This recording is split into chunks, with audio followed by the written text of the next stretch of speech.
Hello, bright learners. Hi, how are you?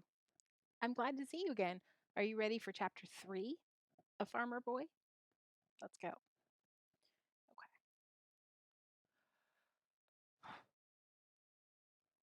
Chapter 3 is called Winter Night. After supper, Almanzo took care of his moccasins. You know what moccasins are, they're shoes. Every night he sat by the kitchen stove and rubbed them with tallow. He held them in the heat and rubbed the melting tallow into the leather with the palm of his hand. His moccasins would always be comfortably soft and to keep his feet dry as long as the leather was well greased and he didn't stop rubbing until it would absorb no more tallow. Royal sat by the stove too and greased his boots. Almanzo couldn't have boots. He had to wear moccasins because he was a little boy. Mother and the girls washed the dishes and swept the pantry and kitchen, and downstairs in the big cellar, Father cut up carrots and potatoes to feed the cows next day. When the work was done, Father came up the cellar stairs, bringing a big pitcher of sweet cider.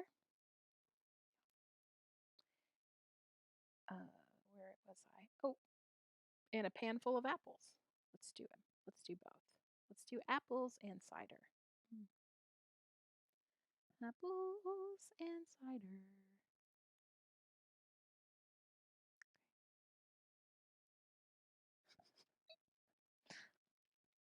Royal took the corn popper and a pannikin of popcorn.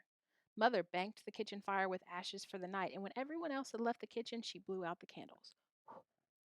They all settled down cozily by the big stove in the dining room wall.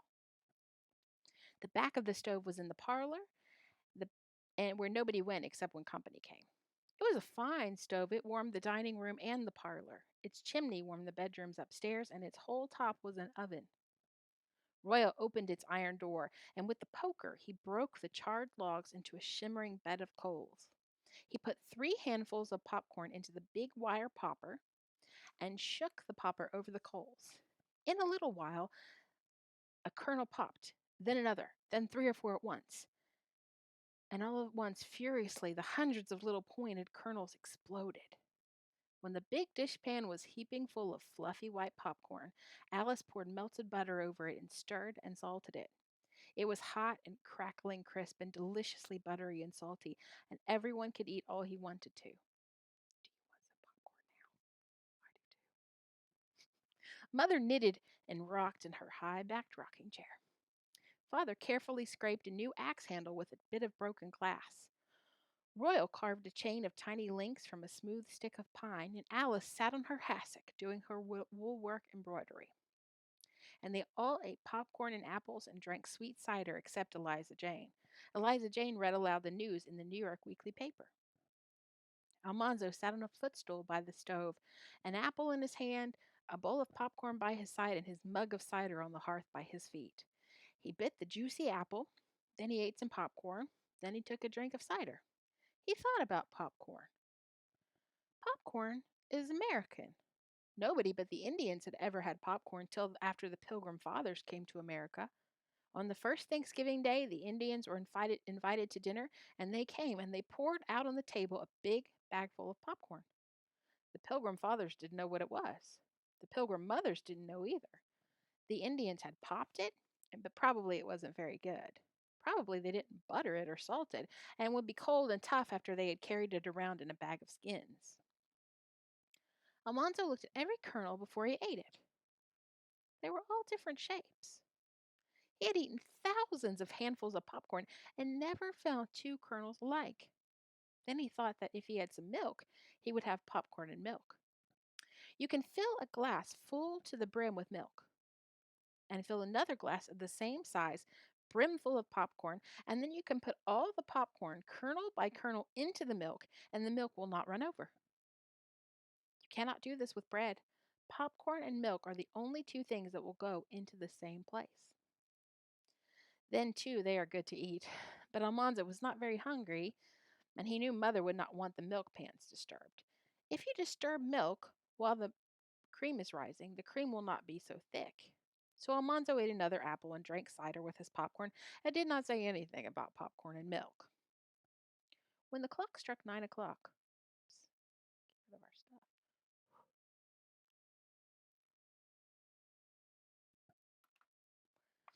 When the clock struck 9 o'clock, that was bedtime. Royal laid away his chain and Alice her wool work. Mother stuck her needles in her ball of yarn, and Father wound the tall clock. He put another log in the stove and closed the damper.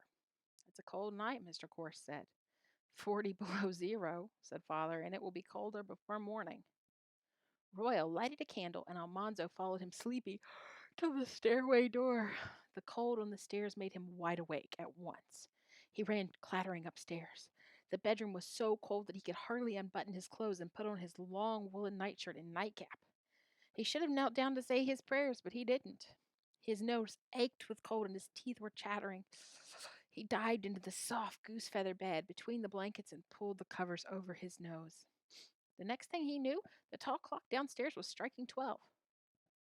The darkness pressed his eyes and forehead, and it seemed full of little prickles of ice. He heard someone downstairs moving. Then the kitchen door opened and shut. He knew that Father was going to the barn. Even those great barns could not hold all Father's wealth of cows and oxen and horses and hogs and calves and sheep. 25 young cattle had to sleep under a shed in the barnyard. If they lay still all night, on nights as cold as this, they would freeze in their sleep. So at midnight, in the bitter cold, Father got up out of his warm bed and he went to wake them up. Out in the dark, cold night, Father was rousting up the young cattle. He was cracking his whip and running behind them around and around the barnyard. He would run and keep them galloping till they were warmed with exercise. Almanzo opened his eyes again, and the candle was spluttering on the bureau. Royal was dressing. His breath froze white in the air. The candlelight was dim, as though the darkness were trying to put it out. Suddenly, Royal was gone, the candle was not there, and Mother was calling from the foot of the stairs, Almanzo, what's the matter? Be you sick? It's 5 o'clock. He crawled out, shivering. He put on his trousers and waist and ran downstairs to button up by the kitchen stove. Father and Royal had gone to the barns. Almanzo took the milk pails and hurried out. The night seemed very large and still, and the stars sparkled like frost in the black sky. When the chores were done and he came back with Father and Royal to the warm kitchen, breakfast was almost ready. How good it smelled! Mother was frying pancakes, and the big blue platter, keeping hot on the stove's hearth, was full of plump brown sausage cakes in their brown gravy. Almanzo washed as quickly as he could and combed his hair. As soon as Mother finished straining the milk, they all sat down and Father asked the blessing for breakfast. There was oatmeal with plenty of thick cream and maple sugar. There were fried potatoes and the golden buckwheat cakes, as many as Almanzo wanted to eat, with sausages and gravy or with butter and maple syrup. There were preserves and jams and jellies and donuts. But best of all, Almanzo liked the spicy apple pie with its thick, rich juice and its crumbly crust. He ate 2 big wedges of pie. Then, with his cap's warm earmuffs over his ears and his muffler wrapped up to his nose and the dinner pail in his mittened hand, he started down the long road to another day at school. He did not want to go. He did not want to be there when the big boys thrashed Mr. Corse, but he had to go to school because he was almost 9 years old. All right, that's the end of chapter 2. Next time, that's the end of chapter 3. Whoops. Next time, chapter 4. Surprise. That's the name. Okay, bright learners, I am so happy to be back and I'm so happy to be reading for you.